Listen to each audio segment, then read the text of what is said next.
منزل أنثى السنجاب دق دق الباب. من بالباب؟ أنا جد ومعي هدايا حلوة رائعة للغاية، أنتم في أمن وحماية. صوتك خشن أنت الثعلب، اذهب اذهب يا كذاب. ما دامت ماما بالخارج لن ندخل أبدا أغراب.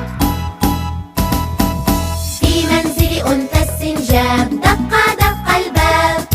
في منزل أنثى السنجاب دق دق الباب. من بالباب؟ أنا بياع الألعاب، هي مجانا يا أصحاب، افتحوا لي هذا الباب. صوتك خشن أنت